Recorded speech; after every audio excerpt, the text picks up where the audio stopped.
how it's not so easy to speak in front of a crowd, and that's really where it all started.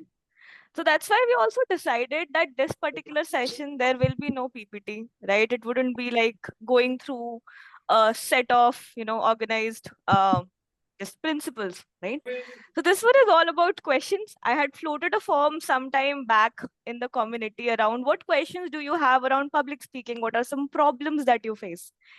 And we are exactly going through that. So the session is going to be all about your questions, what you are wanting to learn about public speaking.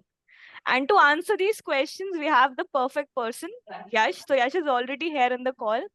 Now, Yash has spoken multiple times at Josh Talks as well as TEDx events. He wrote his first novel at 16. So, as most of us understand, writing is one place where we get to really put our thoughts correctly as well as really align our thoughts.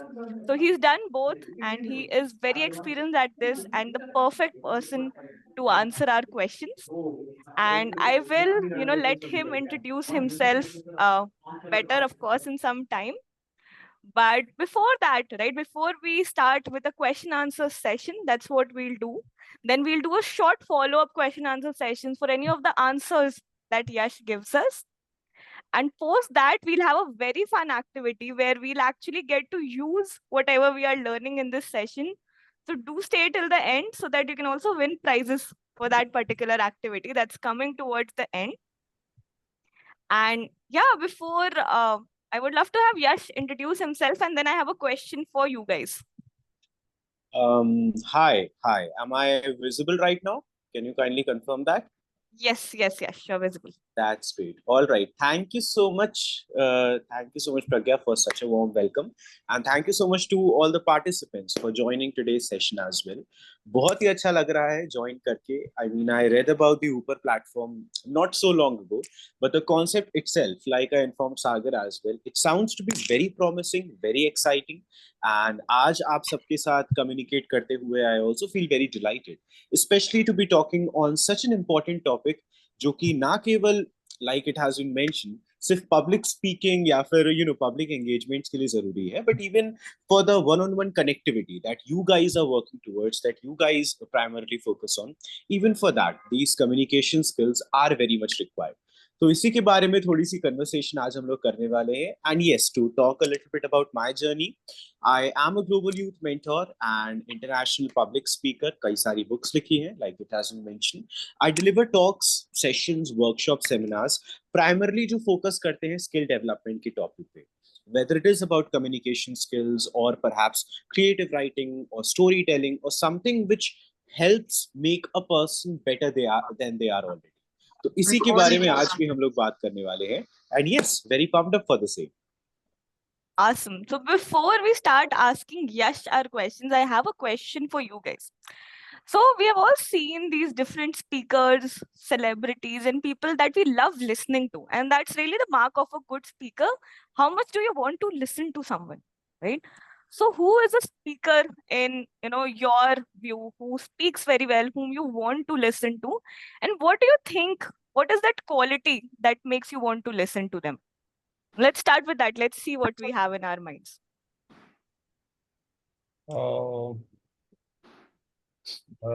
Probably if I were to put it, it would be having the attention, like being able to grab the attention for a while, right? Important one. Yeah, that's probably the main thing, and also being calm and collected in case, you tend to miss a point or, forget a point, something like that. That's true. That's very important. What happens is if you are calm and collected, nobody will know. If you are not, everyone will know. You need to be like the duck. Yep. Perfect. Yeah, Shashank, what's the quality for you? So one person or a couple of people come into mind, but I'll talk about the qualities that actually make me want to listen to them. One is something that I feel is underrated, and it's their voice and the way they modulate their voice.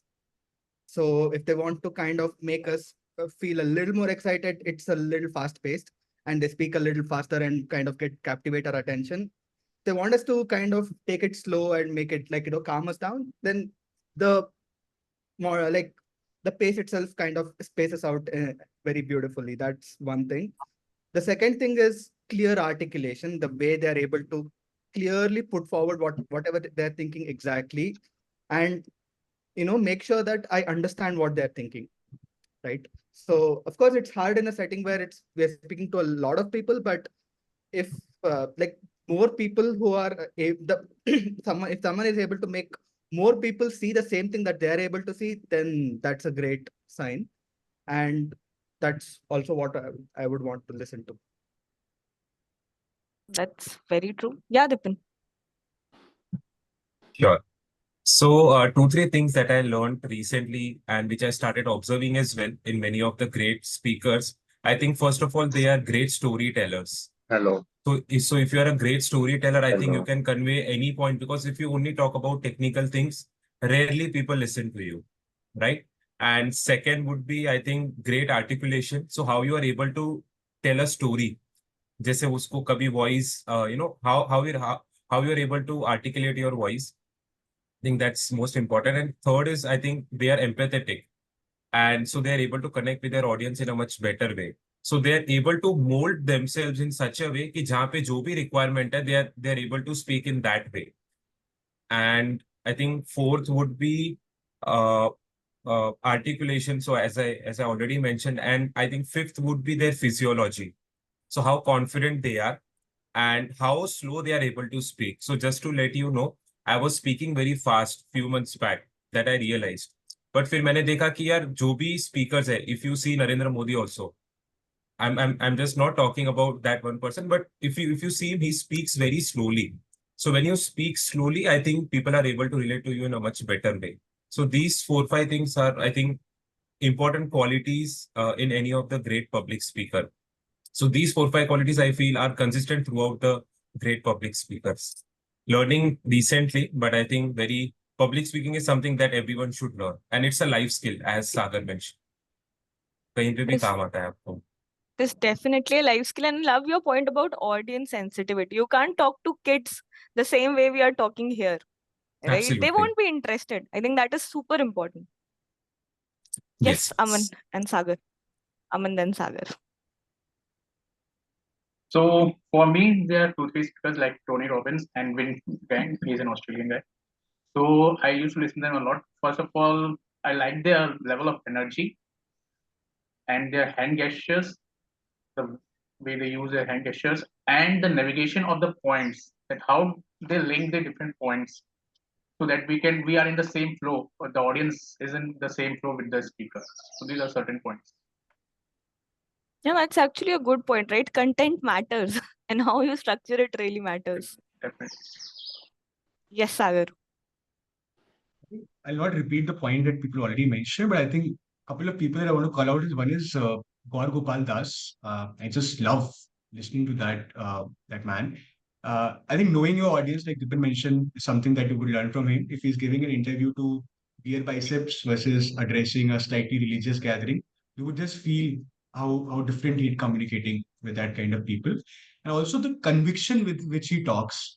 When he talks, you automatically believe what he's saying because he believes it so much and he has so much conviction when he talks about things.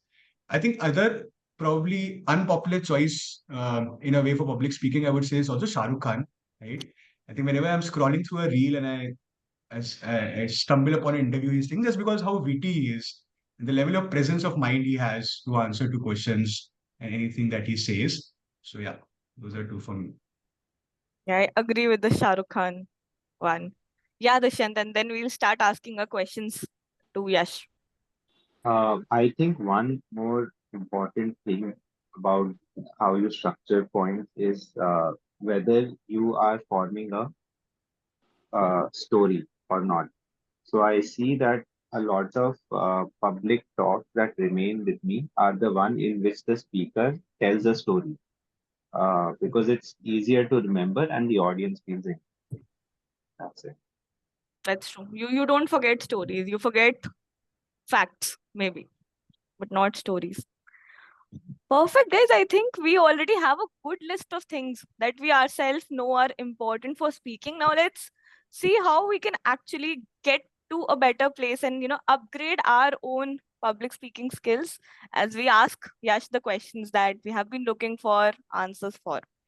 So, guys, the first question is the one that is the most popular. So, what I've done is all the questions that we have, I've kind of combined them to bring together the questions that are similar, right? So, the biggest questions that most of us have is around the fear of public speaking. It's not so easy for people. So, guys, the first question is, how do you actually ease your nerves, right, before you go out and maybe you're standing in front of a crowd, maybe you're standing in front of your office colleagues and giving a presentation. So how do you get yourself to a better feeling place and not feel so afraid? Sure. So is this question for me or for the audience, if No, I may this one confirm? is for you, Yash. This one is This one is for me. from All the right. audience. Great. Great. All right. Cool. So before I do begin with that, मुझे बस एक बात कहनी है. Sagar, the choice that you mentioned of Shah Rukh Khan, it is not an unpopular one. I have to say.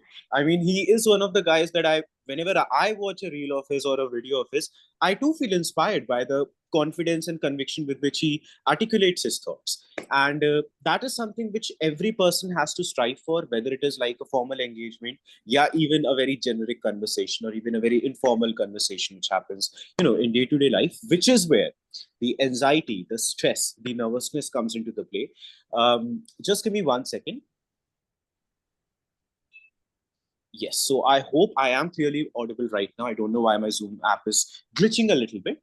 In any case, so like I was saying, this anxiety or this fear, this nervousness that we talk about, which you just mentioned of, it is quite an obvious part for most of the humans of that that process of communication. And मैंने इसको कहा इसलिए है ऐसे एक process of communication because for majority of people communication does not feel like a natural process. It is as simple as that. Let us acknowledge it heads on when we are having this conversation. ज्यादातर लोगों को communication एक process लगता है, एक natural reflex action नहीं लगता कि ठीक है किसी ने कुछ पूछा आपने इंस्टेंटली आंसर दे दिया. For majority of people it takes courage, it takes conviction to even respond with those two words that I agree. It can be something that you overthink about even hours on hours after the conversation कि यार सही बात बोली थी कि नहीं बोली थी, कुछ और बोलना था क्या, कोई और वर्ड का यूज कर लेना था, wherein you might have just said those two words I agree. सामने वाले बंदे को कुछ भी दिमाग में भी नहीं आया होगा बट आपके दिमाग में वो चलता रहेगा through out the day, through out the night. Why is that? Why is that exactly something which runs through your mind instead of what you might have got to learn in that conversation, instead of whatever else might have happened around you in that moment? Why is it that the only two words you spoke keep on running in your mind like a tornado of sorts? जब हम लोग इस question का answer ढूंढ लेंगे ना, उस moment में हमको उस एंजाइटी नर्वसनेस की भी रूट कॉज मिल जाएगी. Pragya, can you tell me what is your view on why this overthinking happens when it comes to communication? I think we are just, at least for me, right? I'm just Yeah. hyper focused on how people are looking at me, right? Or Exactly. judging me. So that's really Absolutely. my reason. Absolutely. And इसको थोड़ा सा हम लोग extend करते हैं. That judgment extends to a level wherein, let's say, we are in this group setting, 5 individuals are talking.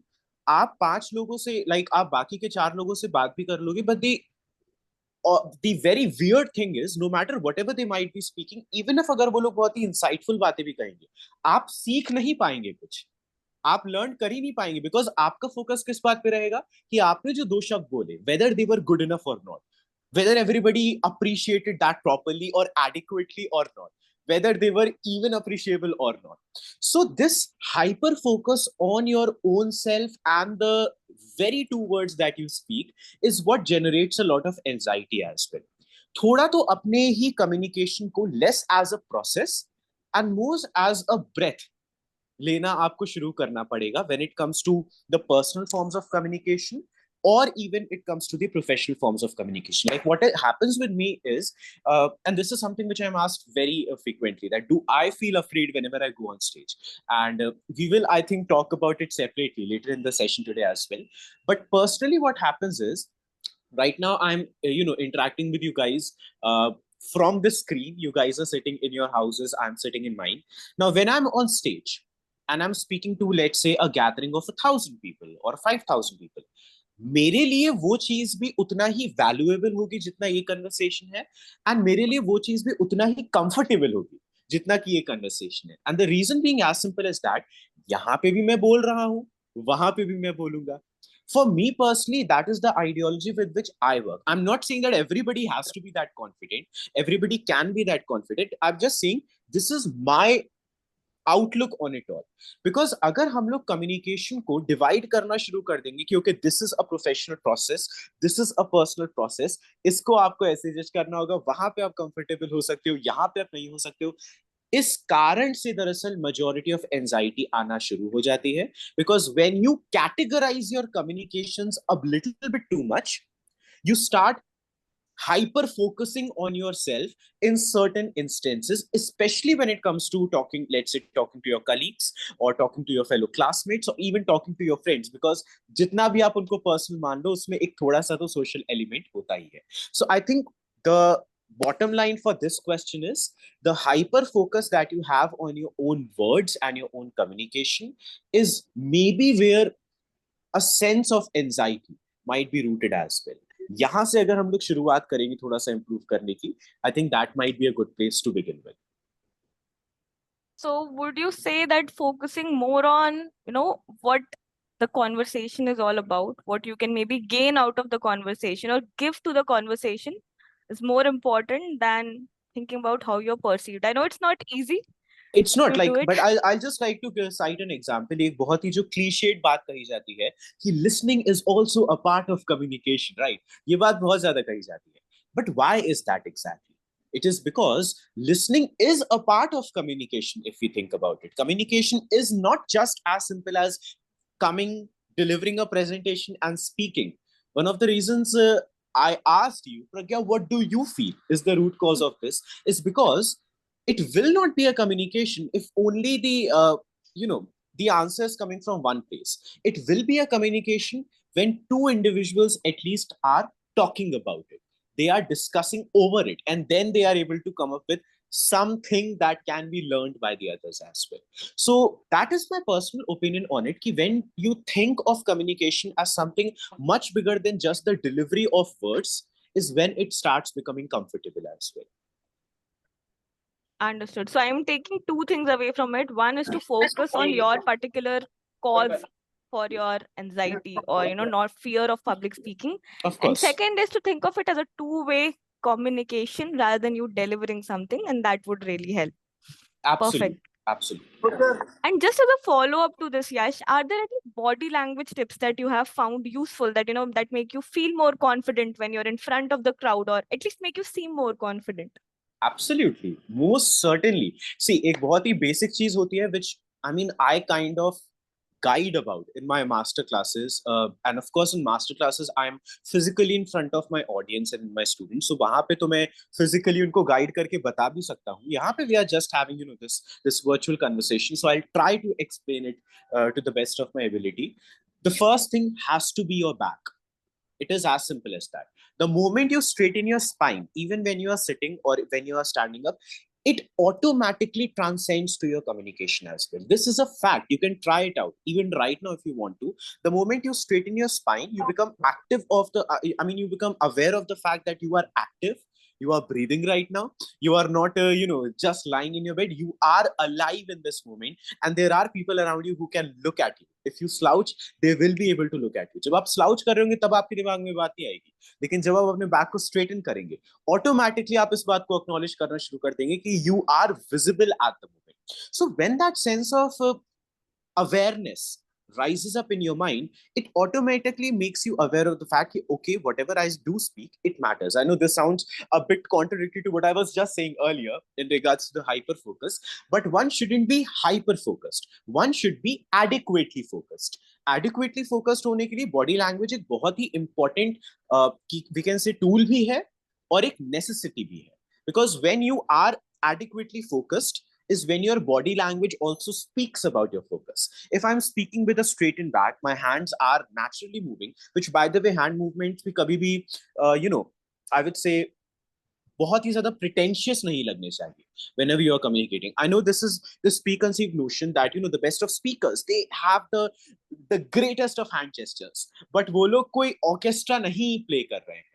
They are not the maestros of some orchestra. They are doing it as naturally as it is coming to them. Right now, आप लोग देख रहे होगे मेरे हाथ भी लगातार dance करते रहते हैं. But this is something which happens very naturally to me. अगर अब मैं अपनी मम्मी से भी बात करता हूँ, मेरे hands का movement ऐसा ही रहता है. I cannot stop it, and I kind of enjoy it as well because this becomes a second language which I speak along with my words. So hand gestures definitely can be a part of the body language which contributes to a more confident way of speaking, but they should not be pretended. The straightening of the back, even if you have to pretend it a few times, is totally fine. It is necessary. It is the basic necessity of communicating confidently, that your back is straight and you are able to hold yourself in that manner when you share your words. And there is just this third thing which I very specifically want to mention about: the eye contact. What happens is, of course, in a virtual setting, I'm just staring at a screen, you are just staring at a screen. In physical setting, the moment you maintain an eye contact, and should I say, a deliberate eye contact with your listener, they also become aware of the fact कि अच्छा ठीक है, ये बंदा बात करना चाहता है मुझसे. They are actually willing to have this conversation. They are not just looking in the sky or in the the imagined birds and sharing their words for the sake of it. They actually are making an active effort to communicate with me. So even if the person in front of you is not confident enough to maintain that eye contact with you, they keep on looking elsewhere. They at least will start respecting, acknowledging, and listening to the words that you are sharing with them. क्योंकि उनके दिमाग में आपके words की value बढ़ जाएगी अगर कोई इंसान मुझसे आई कांटेक्ट मेंटेन करके बात कर पा रहा है. Even if they are grade A actors, they still are able to have enough confidence to act and share their words. This is what is a very important part. Hence, Shah Rukh Khan ka example I don't consider unpopular for that matter. And yeah, that's how it is. Just my 2 cents on this question. Perfect. I think that made a lot of sense. And I saw the moment you said the spine thing. A lot of Yeah. people on video, including myself, we straightened ourselves. So That's I'm great. That's very great. glad for that one. Okay, so I have the next question, which is somewhat related to these previous questions, right? So Sure. maybe you are giving your best and you're speaking out, but you see like the audience in front of you, they seem a little bit disinterested. That can take down your motivation level. So if something like this happens, how do you deal with this? Interact. That is the most elementary thing a person can do, especially in moments like these. I mean, not just in moments like these, in any form of communication, if it allows. Like, for example, when I deliver a TED talk, when I deliver a Josh talk, I am in a studio setting, or even if there is an audience in front of me, I am in front of a camera which is recording me in a very specific manner with a set of guidelines. If I am in a studio wherein talks or workshops of me are being recorded, they are being recorded by a camera. So it is a necessity for me to speak in one flow without interacting with the cameraman or the crew in that moment, right? It is as simple as that. As a speaker, in the focus of the camera, I should speak in one go with absolute focus. But if I am in a conversation like this, like a session or a workshop, or if I am talking with my friends, or if I am talking with my family, like I said earlier, communication is not a one-way process. Yes, one person can be more interesting than the other. Let's just say it that way. Let's be honest about it. In a conversation between two individuals, one can be more interesting, more insightful, more encouraging, more everything in comparison to the other. इस बात को छुपाने में कोई कोई benefit नहीं है. We have to be truthful about these things. But conversation happens only when both of them are speaking. And so the question that you asked, कि अगर ऐसा moment हो रहा है कि one of them feels कि they are not feeling properly, or they are not feeling as interesting as they should be, or as their words should be, start interacting. It is as simple as that. Ask questions, share your thoughts, but do you agree with this? Do you have any opinion on this? Now, what happens is, when you do this, you allow the crowd, or you allow the listener in front of you to engage with the conversation as well. A conversation that they are able to engage with becomes at least 50% more interesting than the one where they are not able to engage, which might be one of the reasons why it feels a little bit sloppy or boring to them. So the bottom line is, try to maintain a sense of connectivity and interaction with your listener, singular, or audience if at large, because that might be the surest way of building up that fascination or that intrigue or that interest in the conversation that is happening, should there be a moment where you feel ki thoda sa boring ho raha hai, thoda sa monotonous ho raha hai. That makes a lot of sense. And I believe in, say, a public talk, you can even prep that, if Exactly. something like this happens, I will ask this. Have those So questions, have those 2-3 questions, or just if you have, let's say, a script prepared of 1 hour or even just 10 minutes, if I say, for a presentation, you have a script prepared, आप उसमें 3-4 points ऐसे mark कर लो where even for formality sake you can say, do you agree with this, what is your view on this. ये बहुत ही pretentious भले ही लगे, लेकिन at least कुछ तो conversation हो रहा है ना, कुछ तो two-way communication हो रहा है instead of just the tape recorder for that matter, if that makes sense. that makes a lot of sense. So the next set of questions I have, Yash, is around the actual content of what you're going to deliver, right? So Yeah. we've talked about confidence, we've talked about fear, but how do you structure your thoughts in a way so that, you're able to convey your thoughts effectively? And of course, the most important, how do you make your speech memorable and interesting to the person in Sure. front of you? Sure. So we are talking specifically about the prepared speeches, right? In this case, yes. Yeah, sure. So when we talk of prepared speeches, I mean, there were many interesting examples being quoted by the audience members over here earlier as well in the chat that you were having, and some of them genuinely were very interesting when it comes to quoting a lot many examples in your speech or in whatever form of communication, the rhythm of speaking or the pace of speaking, which of course can vary from speaker to speaker, but these things, they do elevate the content at least. And what I mean by that is, when we think of a certain topic which is to be spoken on, that topic is not going to be the only focus of that conversation, or should not be the only focus of that conversation. There should be at least a few more supporting actors in that dialogue, which allow that conversation or that topic to be elevated. Like, if for example, right now we are talking of communication skills or speaking, we are not just talking about speaking in one specific avenue, right? We are talking about all forms of communication. We are even involving body language, we are even involving personal experiences and examples.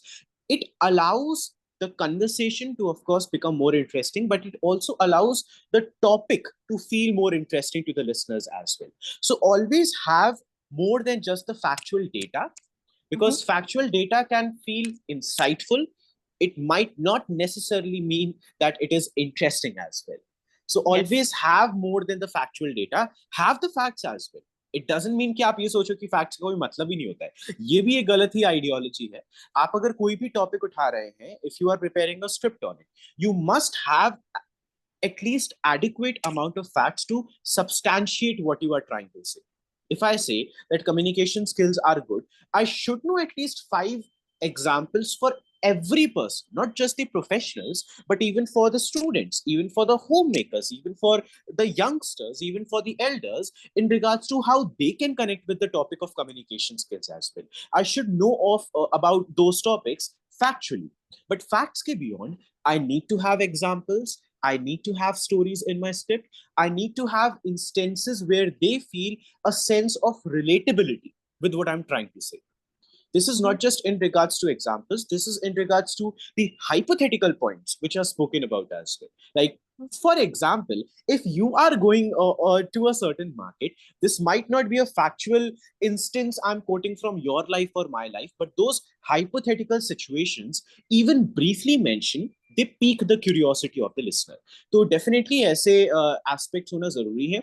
But speech में एक चीज जो मैं हमेशा बहुत ज्यादा emphasize करता हूँ, whether I'm preparing it on my own or even if I am guiding somebody else to do it, the structure. अब स्ट्रक्चर को लेकर मैं एक आपको एग्जांपल लेना चाहूंगा. Let's talk about movies for a moment, because movies का example सभी को अच्छा लगता है. Now what is it that makes you feel comfortable when you are watching a movie? I'm not saying interested or intrigued or on the edge of a seat, but comfortable when you are watching a movie. if I give my own example, if I give my own 2 cents on this, I feel comfortable while watching a movie when I can predict how the structure might look like, not the plot. I know the filmmaker is going to excite me with the plot. I know the filmmaker is going to have twists and turns and cliffhangers at every moment, but I know the structure in a very basic sense. I know this is the first act, this is the Mhm. second act, this is the third act. Third act तक भले ही क्लिफहैंगर आ जाए but कुछ resolution तो इन villains का इन heroes का होने वाला है. When there is a structure like this in place, it feels comforting to me as a viewer. When I read a book, let's say by Agatha Christie, मुझे पता है कि मर्डर मिस्ट्री है, 20-30 सस्पेक्ट्स होंगे एंड हर बार एक नए तरीके का प्लॉट आता है, but eventually the culprit will be revealed. Knowing or even being able to predict not the entirety of it, but the basic premise of it or the basic structure of it does help in feeling comforted in that experience of reading a book or watching a movie. Now, in the same manner, when I'm preparing a talk, I know that I have to have a structure in my talk. I know that I want my audience to feel कि by the end of the talk, उनको सीखने को सब जरूर मिल जाएगा. भले in the first 2 acts, I'm only, intriguing them. I'm only trying to build up their curiosity by just talking about how it matters, why it matters, where it matters. But they also know that by the end of it, they will get to learn. There will be a huge chunk of section which will talk about just on the skill building process as well, and not just the hows and the whys of it. So I think the structure Right. plays a very huge role in preparing that script or any form of communication, really, when we talk about it. That makes a lot of sense, actually. And we have another question. So I think one of our members does want to give a TED talk in the future. So That's they want to know if you have any strategies for that. And the second part of the question is, do you have any practice strategies, right? It's usually a long speech to remember, whether it's a presentation, a speech. So how do you practice for it? Yeah, so I mean, the length of it is nearly 20 minutes, which might be too little for some, too long for others. It totally matters in that manner. But when we talk about the preparation, number one, do not prepare any form of promotional content. The moment it feels promotional is the moment when others are not listening. The moment it feels personal is when they are listening, and then you sneak in about your your endeavors, your ideas, your concepts, and all that you're doing. But use all of that as an example, not as the topic. Never use the content which is to be promoted. I'm not saying don't promote, because आज के ज़माने में हर एक avenue promotion का ही platform है. If I'm talking with you guys right now, yes, I'm guiding you, but I'm also promoting myself, right? I am promoting myself as a person who is a speaker, who writes book. I would want you to all to read my books. I would want you all to watch my talks. I would want all of you to look up to me. And at the same time, I'm not saying that just do that only for an entire hour. I'm saying do that as well. So promotion hota hai, ऐसे avenues में definitely होता है, but it should be used in a way, or it should be done in a way wherein it feels like an example rather than the focus of the topic. That's number one.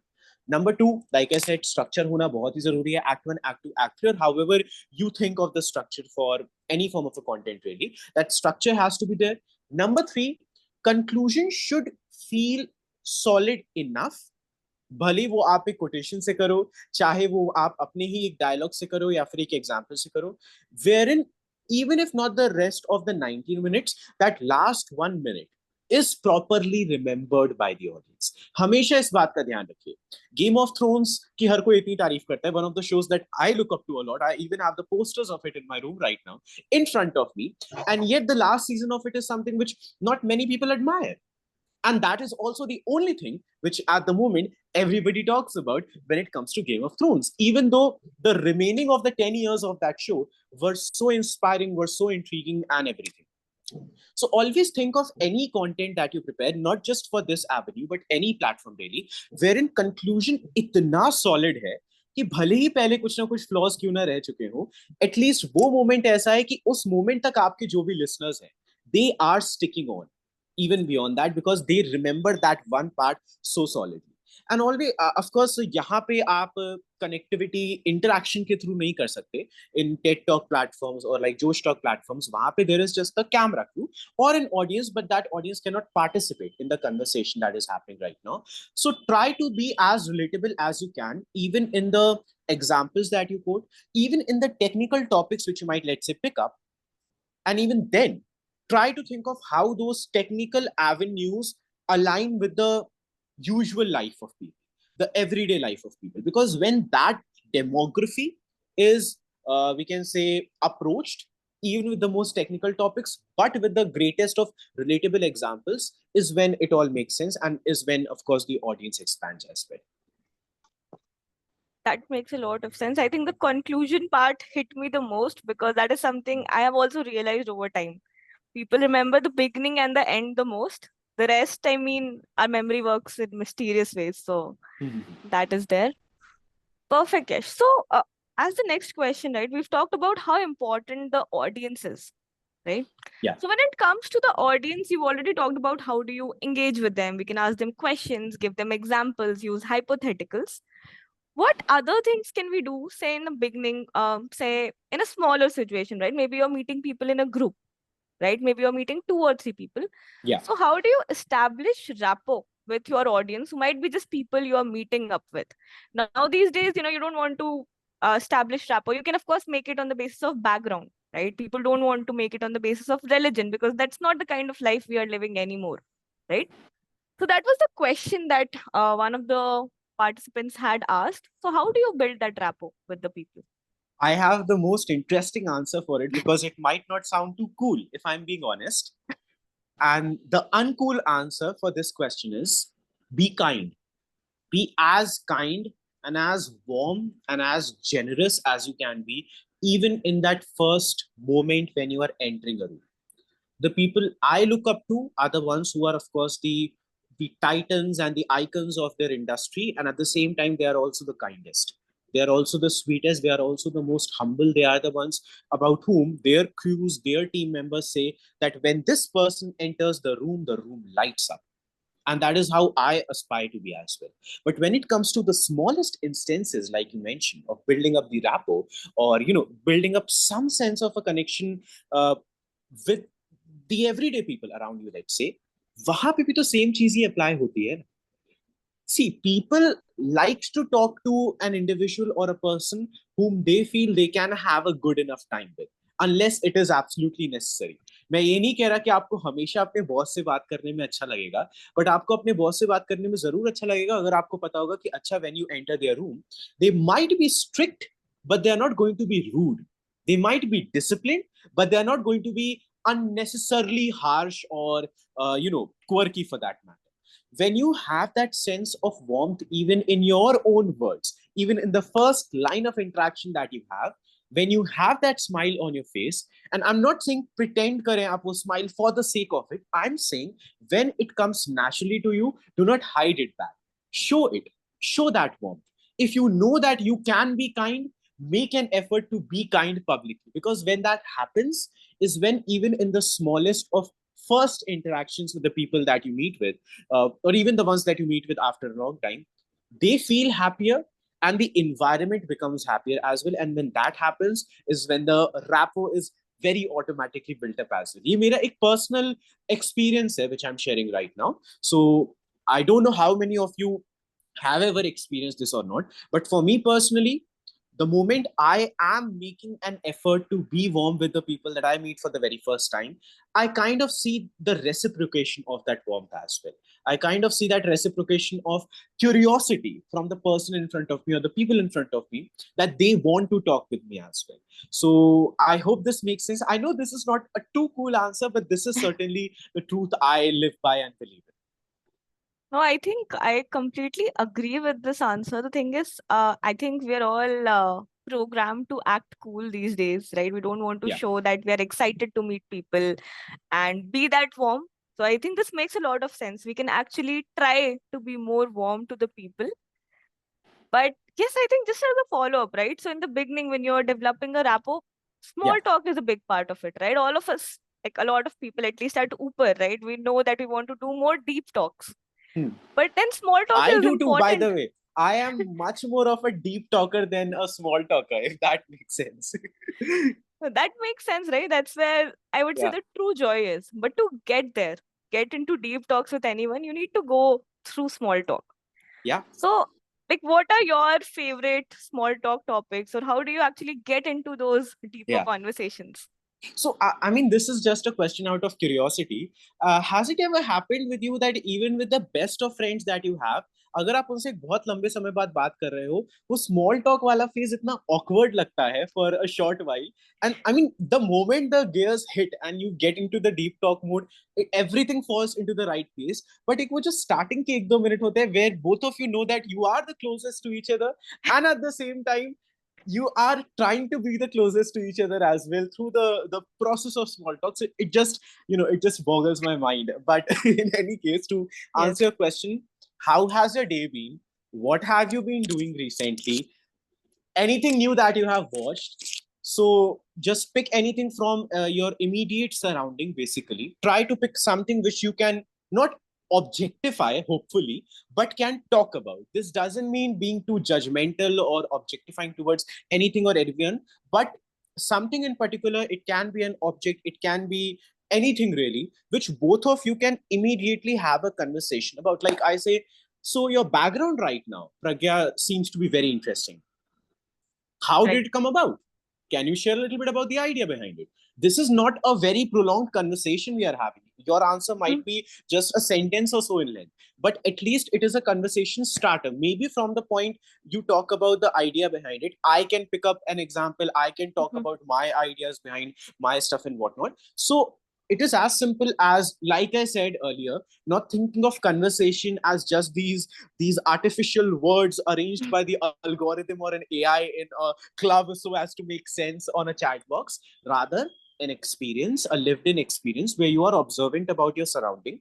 So when that small talk is coming naturally from the world you are present in right now, if I am in a cafe right now and I pretend to talk about, this certain show which maybe, let's say, is trending right now for the sake of it, it might not make sense. But if I talk about the aroma of a coffee from the from the table right next to us, it will make sense. It will immediately gauge the attention and it will allow the person in front of me to interact with that prompt as well. अगर AI का example ज़्यादा relevant लग रहा है, it will allow the person to be able to interact with that. So be observant about the surrounding you are in right now, your immediate surrounding. But yes, अगर वो possible नहीं है, make sure to take examples of those currently trending TV shows as well, or how has your day been, where you are going these days, whom you are talking to right now, and those generic moments as well. Understood. I mean, I have been trying some of these. These definitely work. Another thing I have seen that works is just being curious. So if someone says I do this and I have no idea what that thing is, you just ask what that thing is. Exactly. Absolutely.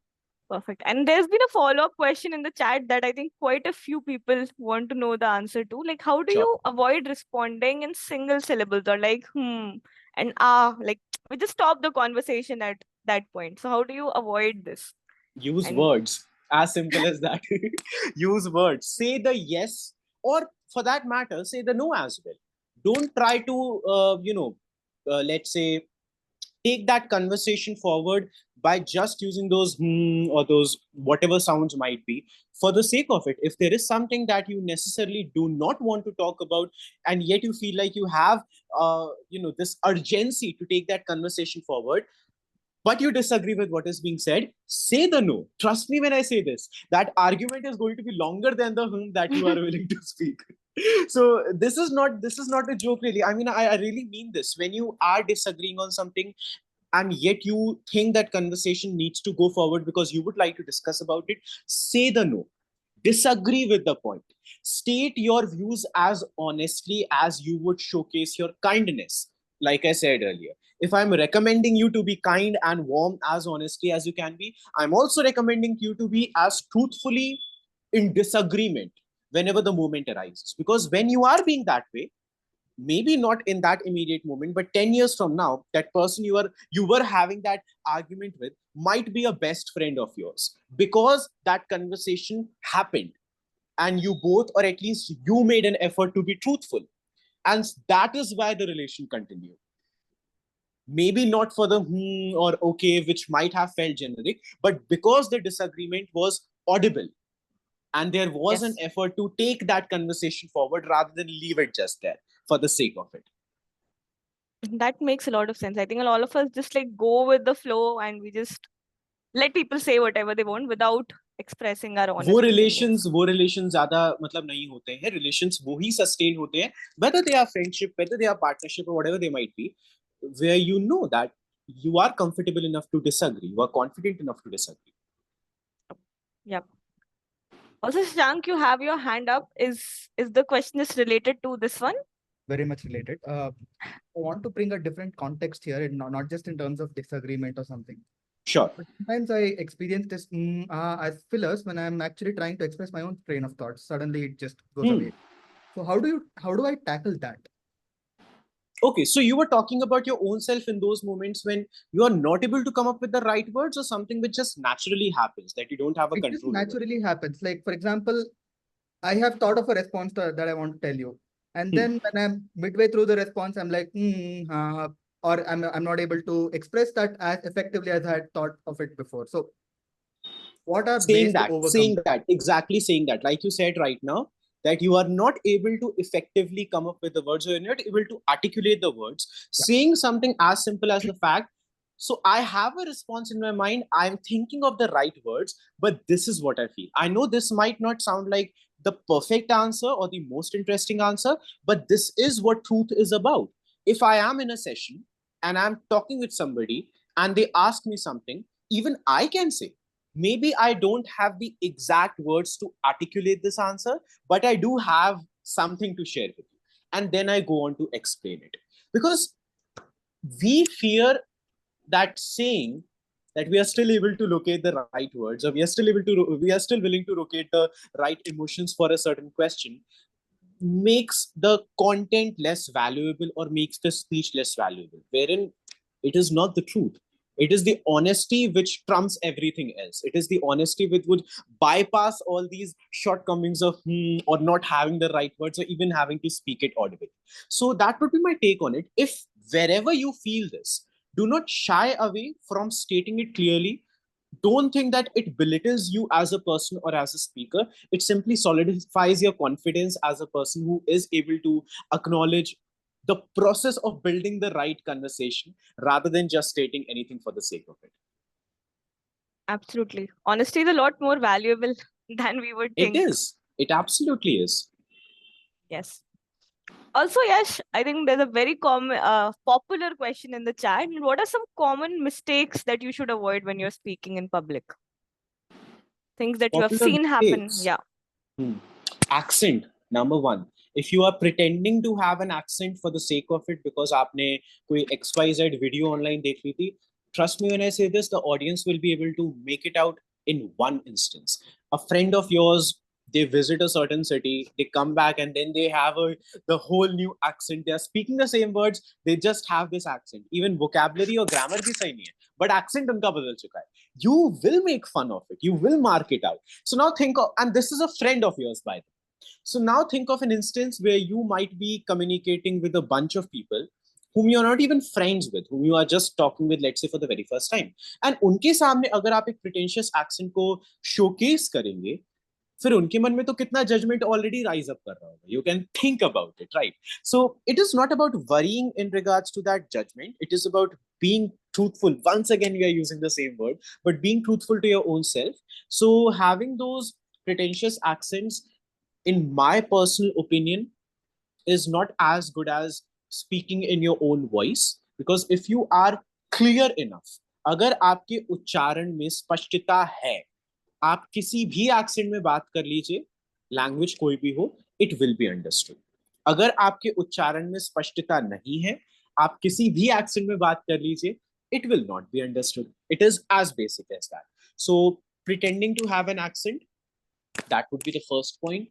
The second thing I would like to mention, absolutely using a vocabulary you are not familiar with, randomly using words which you do not know proper definitions of, or you do not even know proper context of. Like, for example, there are even the bad jokes, as we are seeing in the group right now.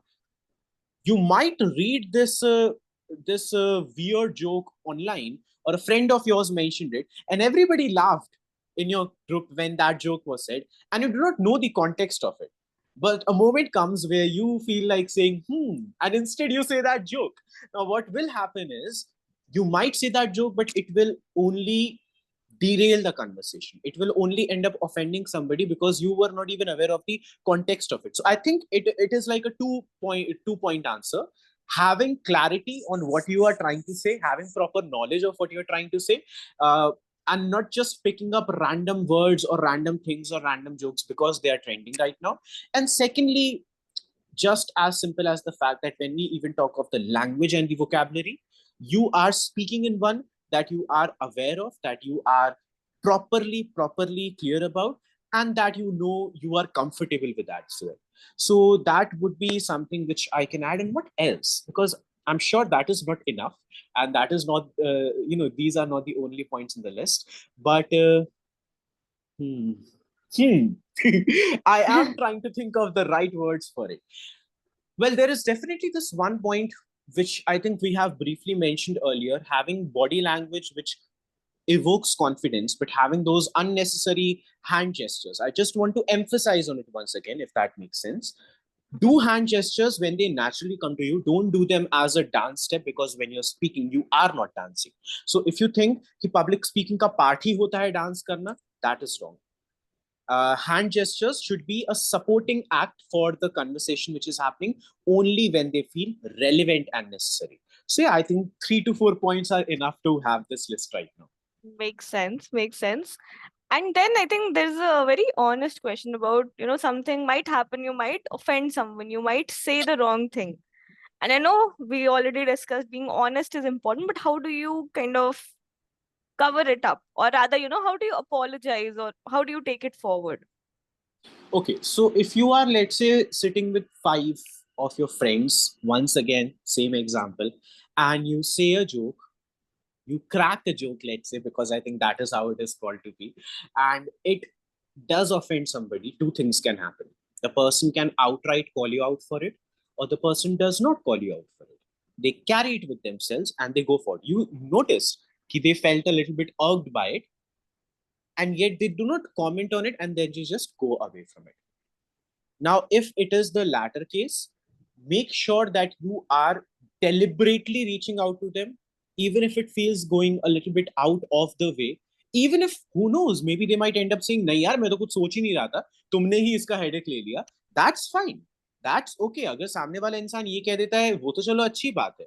But to be on the safer side, to be on the kinder side, to be on the gentler side, make sure that you are reaching out to somebody personally. If you feel that in a conversation you might have offended them, they did not comment on it, but you could see it from their face or their expression. So reaching out, just asking it honestly, and being comfortable with whatever they say in response to that, is the first step. Now if it is the former case, when in the conversation itself they raise, hey तुमने कैसे बोल दी ये बात, अगर ऐसा कुछ होता है, which can be can be a certain instance, can be an example for this as well.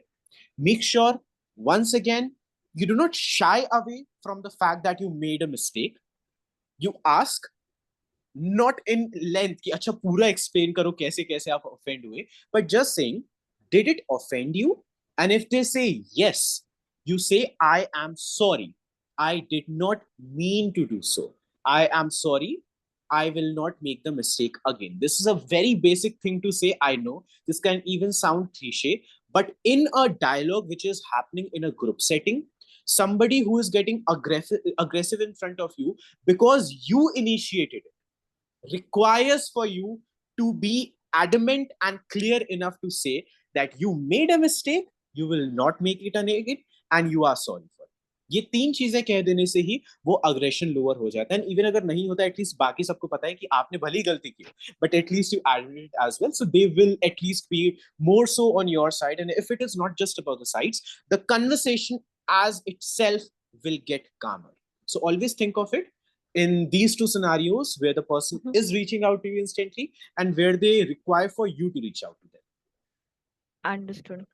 Yeah, man, I believe you have a follow-up or a question here.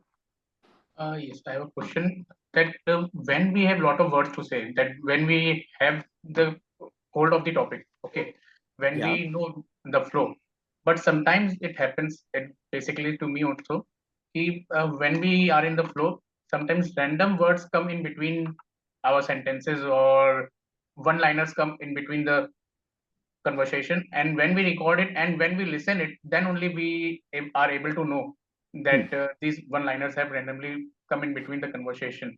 Yeah. Sometimes the other person might note it, but you might not be in the mindset that you note it. But after listening to the recordings, you come to know it. So how to avoid those one-liners or one word that comes in between the conversation? You know, this depends a lot on the practice that you do. Like right now, because I speak regularly, I have the sense of flow. I have the sense of rhythm in all of my conversations. Trust me when I say this, the way in which I'm speaking with you guys right now is the exact same pace, the exact same language I use when I'm speaking with my students as well, when I'm speaking with my parents as well, when I'm speaking with my friends as well. Now, this is something which naturally is cultivated like muscle memory when a person does it for a prolonged period of time. So, to answer your question, practice is what is going to help you the most with this. I can give you like some generic mantra for the sake of it, like, you know, do these 5 things and suddenly your speaking will improve. But the point is, speaking can improve in that way in the 5 points which I shared, because I have delivered a George talk about it, by the way. But to answer your question specifically, there is something which nobody can run away from, and that is the power of the practice. Because when you do practice, these excessive words or these excessive elements of grammar or these problematic dimensions of the language in which you are speaking, in which you are not able to tackle right away, they will slowly and gradually start improving. इसका एक बहुत ही अच्छा example ये है, if you go to the gym, not on the first day will you be able to take up all the weights, right? It will take a progression, slow and gradual progression, which will allow you to come to the heavier weights. As simple as that. Even when it comes to conversation, the starting point might not look like a point where your communication is absolutely perfect. There are no filler words, there are no filler okay, well, whatever's. The starting point might very much be a blend of all of these, more of these things than any actual relevant information in your speaking. But the moment you keep on doing it again and again and again and again and again, slowly and gradually, these weeds start dissipating or they start evaporating, and you only see a field which is as bright as you want it to be. So, to summarize this, practice as much as you can. You talked about one recording that you did. Do more of those. Regularly record yourself. Because when you become actively aware of the mistakes that you're making on a routine basis, is when those mistakes start to evaporate from your day to day life or your usual conversations as well. I hope that makes sense. That made a lot of sense to me, and I think quite a few of us were talking about the words we use very often. For me, that's you know and right. And I for saw starting, that is fine. That is totally okay. That is totally okay. But it should be something that you become aware of, you note it down somewhere in a diary, and then you make a practice of overcoming those shortcomings that you are aware of. exactly. That makes a lot of sense. I have one last question which really intrigued me, because we keep hearing this advice that fake it till you make it, right? So this particular participant, he's like, I don't agree with this, right? I want to be more authentic when I'm speaking to people. I don't want to be faking it. So, like, what is your view on this, on, faking Yeah, confidence or faking who you are? I'll just try to reform this. My take on it is something which I always preach when I'm guiding these middle graders, by the way, these fifth, sixth, seventh, standard students as well. When I'm guiding youngsters like you all over here, when I'm guiding the professionals in a corporate platform, I always have a restructured sentence of this only that you just mentioned, which is be kinder to yourself till you make it. Be appreciative of yourself till you make it. Once again, I don't know if it is cool, but it does work. Now, the meaning behind it is yes, making it whatever that looks like for everyone in their own sphere. It is, of course, an idealized version. One should be striving towards it. Always that determination should be like, for example, every night I go to bed, my mind is constantly focused on what is the next big thing I want to do. What is the next big film I want to work on? What is the next big book I want to write? What is the next big talk I want to deliver? Today, I delivered this session for Upar. I appreciate that for myself, but I appreciate the curiosity I have towards let's say, the next talk I want to deliver, the next big thing I want to do. So, having that curiosity is one thing, but what I was meaning earlier is about being generous and being kind towards your own self as much as you are being towards others, like I preached earlier, in the process of making it. Because the process of making it can at times require for you to fake it as well, can at times require for you to be harsh and aggressive towards yourself as well. This is a truth, many people do that. However it works out, agar aap adequately अपने आप को in a disciplined manner, rigorous manner में push कर पा रहे हैं, and it is also healthy, that's totally okay. But throughout it all, when you go to bed, there has to be a sense of appreciation about how the day was spent. And if there were a few hiccups, if there are a few shortcomings as well, you still tell yourself, that's fine. Tomorrow I will try to do better, but I do appreciate that I breathed the entire day. I was breathing and I appreciate that. I am happy about that. These things, as philosophical as they sound, they are the foundation of everything. And when the foundation is strong enough, is when the imarat becomes strong enough as well. Yes, faking karna, pretend karna, all of this, if we are being honest, they are parts of the journey, not in huge pockets, but in some pockets every now and then. But they should not be the only focus. They should not be the only definition of what the process of making it looks like. The process of making it, however you define it, should be defined most importantly by the generosity and kindness and warmth. I'm again using those words that you have towards others, but more so towards your own self as well. Because when that happens, making it becomes easier, happier, and more enjoyable. Absolutely. Absolutely. I believe, Sagar, you have something. Yep, absolutely. So yes, I think today I learned as much as by listening to you, as much as I learned by watching you, right? So my question is around that same part as well.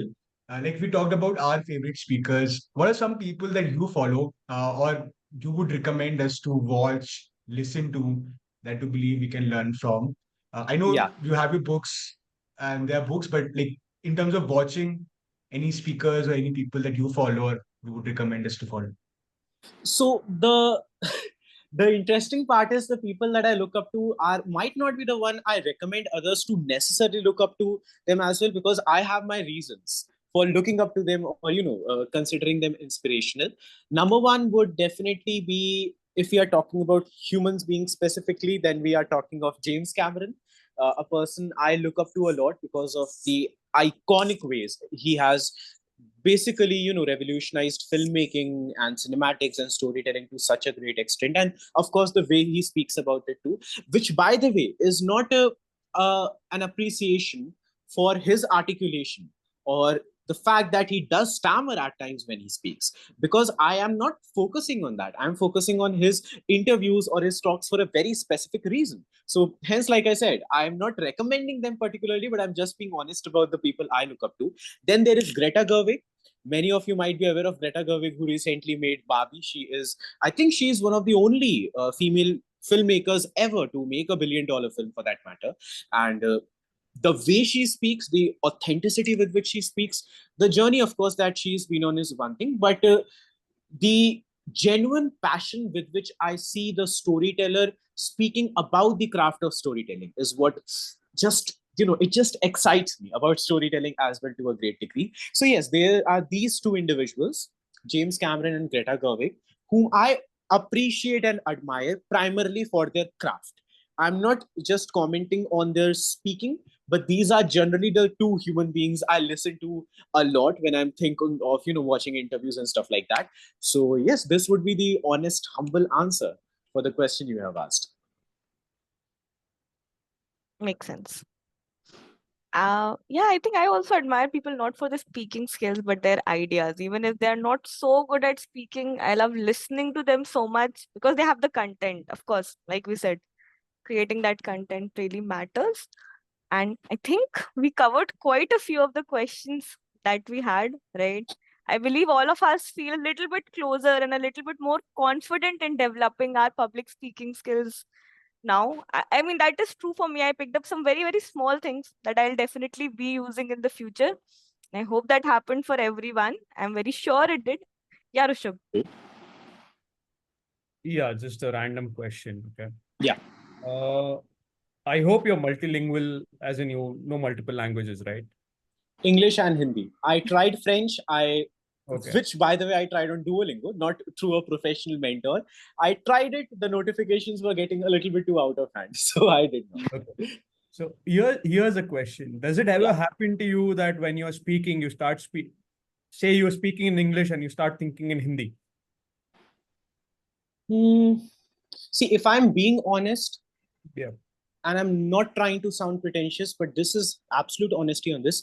Most of the times, I think I am thinking in English. It just happens that way. Maybe it is because I read more of that language. I read more of English content or English books, and it is just how the world is right now. Majority of content on a global scale is in that language, so it becomes quite natural for most of the people to pick it up. So most of the times when I'm thinking, it is anyway in English. I think with the Hindi part, speaking is never a problem. In the writing process, I do have to sometimes figure out the proper way to communicate it, because at this specific moment, I think I am more comfortable and more aware of the ways of showcasing an emotion, even in the storytelling process, in English in comparison to Hindi. So Hindi is something which I'm trying to improve the process of writing. I think I would like to appreciate myself on it. I can speak quite nicely when it comes to Hindi language. I can deliver talks in a very effective manner when it comes to Hindi. With the writing part, I'm still trying to improve myself. With English, I feel confident enough. So I think that naturally becomes the language I think in, even when I might be writing in Hindi, if that makes sense. So, yeah. So let's say you are delivering a talk in Hindi and you start thinking English. Like, what's your process to, zone in again, just so that, you are speaking and thinking in the same language, right? It's so sometimes so happens, right? You are thinking in another language and you know what you want to say, but you are unable to translate it in the language you are actually delivering the speech or having the conversation. Because for me, I know 3.5 languages, kind of more or so, right? Gujarati, Hindi, English. I know Kannada. I'm not very proficient at it, but I can get my work done, kind of, right? So it so happens, like I automatically, certain things I know in the other language. I know what I want to deliver in the other language, what I can say but it so happens in the heat of the moment when you're having a conversation, you forget what's it called in the language you're actually conversing in, right? So have you come across this, or do you have a process where you are zoning? Absolutely. So I personally, in absolute honesty, I don't consider this as a concern for myself, because this is not something which I encounter a lot. Generally, if it does happen, because I'm sure it must have happened every now and then, I don't think I have focused too much on it or I have worried about too much of it. But the fact that you are stating it as a question means that this is something which we need to be more focused about and acknowledge more. So my opinion on this would be, if it is, let's say, an informal conversation and you are speaking in one language with a couple of your friends who are speaking in Hindi, and you are also speaking in Hindi, but somehow an English word comes up in your mind and you speak it out in the heat of the moment, it doesn't mean that a huge error has been made, right? Like I said earlier, small errors in the generic day-to-day usual conversations do not mean as big as you overthink of them to be. I'm not belittling your question, by the way. I'm just stating my opinion on the fact that these small mistakes, they are not impacting the entirety of the conversation that two people have, or that, let's say, two or more people have. So if something like this happens, and even a sentence just blurts out of your mouth, you were not aware of it, but it just comes out in the heat of the moment, it doesn't derail the conversation whatsoever. It was something which happened simply as a human mistake, and I'm pretty sure the people in front of you will be quite okay with it as well. And when that happens, without missing out a second, my recommendation would be to instantly tell this, that you have said this, what it meant was, and then you explain it at the exact moment. Like Google Translate aajkal phone mein karne laga, even in the WhatsApp chats I have noticed. So try to do it instantly without thinking of it as a mistake which has derailed the entire conversation. Think of it which just additionally happened, and then you instantly try to rectify it for sure by translating it in that moment if you think कि सामने वाले को बात नहीं समझ में आई होगी. And I think that is what you were asking, right? I hope I understood your question. More from a formal setting. I understand the informal setting. Yeah, formal setting में देखो क्या होता है. Formal setting में, let's say if you are in an office workplace, if you are in a workplace or an office or even in a presentation for that matter, if a sentence like this comes out, I would say once again, instantly, instead of saying I'm so sorry, what I meant was, say, if you do say that this sentence, instantly translate it for that matter. सामने वाले को ये बात ज्यादा लगेगी कि अच्छा ठीक है, आप इतने ज्यादा culturally diverse so that you can share your thoughts in multiple languages, rather than you acknowledging as it as a mistake, and so others also start acknowledging it as a mistake. Because when I think of it, it is not a mistake to be aware of so much that at times those other languages also seep in. They are just an addition to your knowledge or your way of speaking. No, totally understand. It's just that it's so I mean, it can feel worrisome. It can definitely feel worrisome to a speaker. Sometimes you just don't want to be misunderstood. As in, exactly.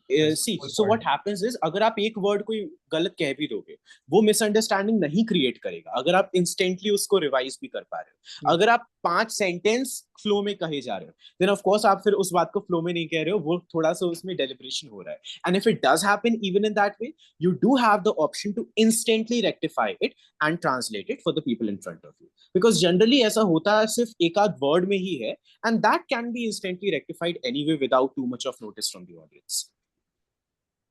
Understood. Sure. So I believe Mehul and Aditya have questions. So guys, we have Yash only till 2. So what we'll do is we'll take up the activity to some other day, right? Sure. And let's answer the questions, because I definitely feel that we have the curiosity here. So yeah. Mehul, did you go away? Do you still have the question, or was it answered in some way? Yeah, no. First of all, thank you, Yash, for this really insightful session. Whatever you told us about everything, the main thing which I feel is these are all a theory part we have to practice in regular Absolutely. life, and Absolutely. that's where we grow on it, we learn it. So I'm generally, I mean, I was not a speaker or not a regularly speaking one, but thanks to this Uber, I'm really feel this gratitude for them that they gave that opportunity to me, especially that I started speaking myself out, and we meet regularly, almost 2 or 3 times a week, and I have started speaking regularly here. But before joining Uber, I was also somewhere in COVID times, I was looking for a platform where I can speak or I can share my views. So if you see, we have social media where we can write Twitter, threads, and everywhere we can write our thoughts. But there is very limited space where we can express, or a controlled environment where we can express our thoughts, and it would also act as a practice. So to me, like from the likes of our school, there was a debating society or a public speaking group, a closed group was there in school times.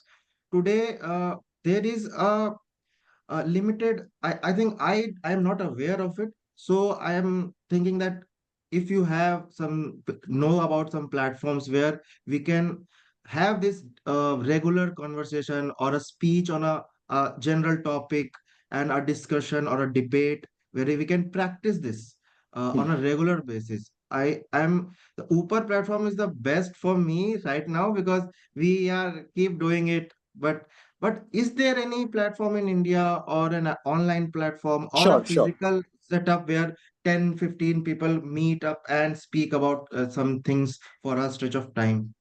So for the online platform, I would like to say the platforms that you mentioned of where you can write your thoughts are also the platform where you can very actively in a controlled environment record your content, speak in front of a camera, share it, get the engagement from the audience, and have a conversation on it. So in that way, it anyway happens.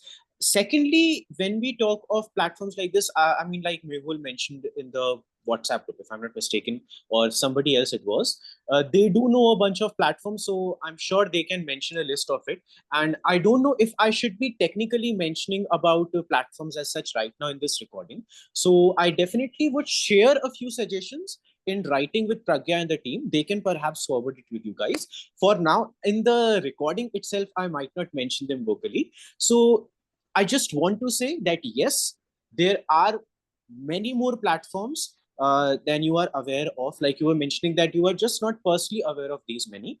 There definitely are platforms wherein in physical settings conversations like these happen or group discussions happen. And if you're a college student anyway, I'm pretty sure your college might also have a few societies or some sorts of clubs wherein conversations like these can happen. And Uber itself, I would like to encourage on the same. I would like to appreciate, because one of the reasons why I communicated with the platform Uber and Sagar earlier was because of the fact that you guys are not just elevating, but you guys are encouraging the conversations happening for those people who are seeking a platform to have those conversations and build up those connections. So, in that manner, of course, one of the greatest recommendations over here would be the background with which Pragya is sitting right now. And then again, we will share something on text as well. Absolutely. I'll just get in touch with you and we'll share that. Yes. Sure. Perfect. Yeah, Aditya, please go forward. Yeah, so I have a question with regards to eye contact. So, is there any ideal number of seconds that you feel is like perfect to maintain eye contact with one person before I move on to the next person?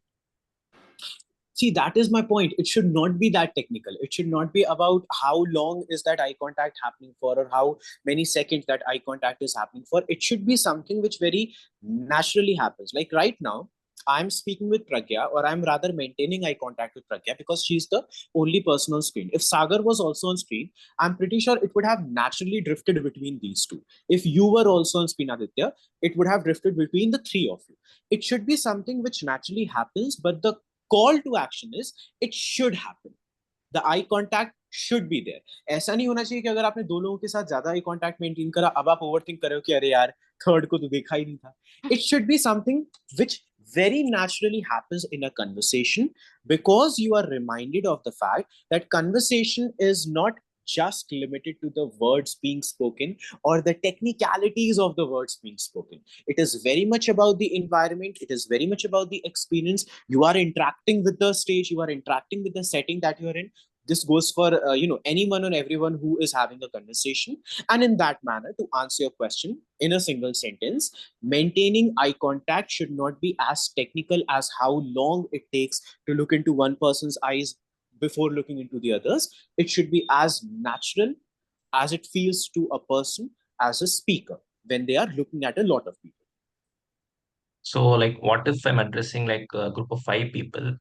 I mostly maintain eye contact with three of them, and then I don't actually maintain the contact with the other two.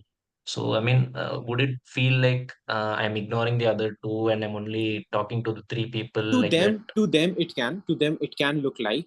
To them, it definitely can look like. But as a speaker, there is only so much that one can worry about. I'm just trying to relieve some of the stress over here because, see, the truth is, I just want to acknowledge it very clearly.